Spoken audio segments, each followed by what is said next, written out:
Good morning बच्चों। जैसा कि मैंने पहले भी आपको वित्तीय विवरण विश्लेषण में 6 नंबर की महत्वपूर्ण थ्योरी बताई थी, वो अभी आपका असाइनमेंट 5 में आया है। एक बार मैं वापस थोड़ा उसको समझा रही हूँ।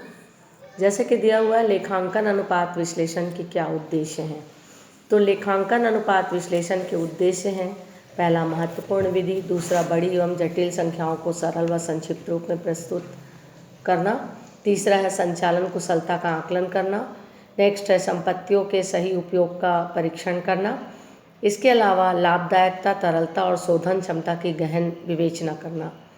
महत्वपूर्ण विधि वास्तव में आनुपातिक विश्लेषण वित्तीय विवरण के विश्लेषण की एक महत्वपूर्ण विधि है, जिसका प्रमुख उद्देश्य होता है अंशधारियों, लेनदारों, बैंकों, विनियोजकों आदि को व्यवसाय की कार्यकुशलता, लाभदायकता एवं शोधन क्षमता से अवगत कराना।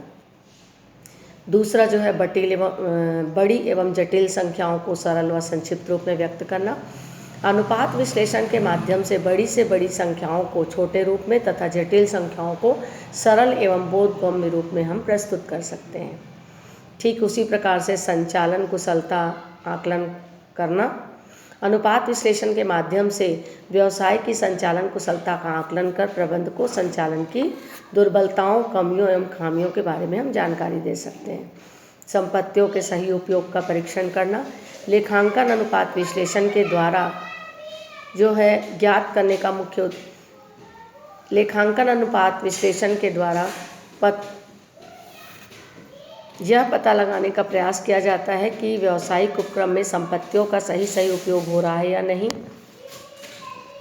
इसके अलावा भावी योजना तथा अनुमानों के लिए आवश्यक सूचना भी हम वित्तीय विवरण के माध्यम से प्रस्तुत कर सकते हैं। तो ये मैंने आपको बताया लेखांकन अनुपात विश्लेषण के उद्देश्य।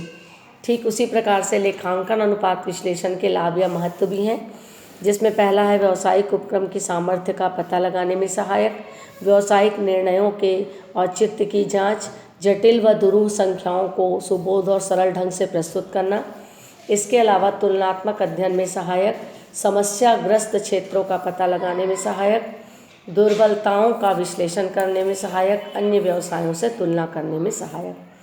ये इसका महत्व है। आपको जीपीएच की बुक में भी मिल जाएगा 11.36 में।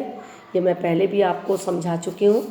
इसके अलावा 11.37 में जीपीएच की बुक में दिया अनुपात विश्लेषण की सीमाएं, नवबोध में भी मिल जाएगा।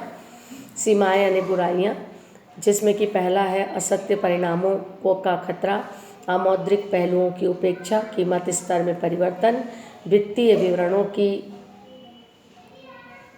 जो है छदम सजावट, मतलब बाह्य पक्षकारों को आकर्षित करने के लिए जो वित्तीय विवरण की वित्तीय स्थिति अच्छी तरह से प्रदर्शित की जाती है, ये है उसका डिटेल। फिर है पूर्वानुमान का व्यवहारिक ना होना, लेखांकन विधि में भिन्नताएं, एक तरफा विश्लेषण, ये सारी चीज़ें जो हैं ये लेखांकन अनुपात की सीमाएं हैं। तो ये जो है आप बहुत अच्छे से तैयार कर लेना। कल अगला जो भी वीडियो होगा उसमें मैं आपको तुलनात्मक आय का विवरण जो है वो सॉल्व करके बता दूंगी। Thank you.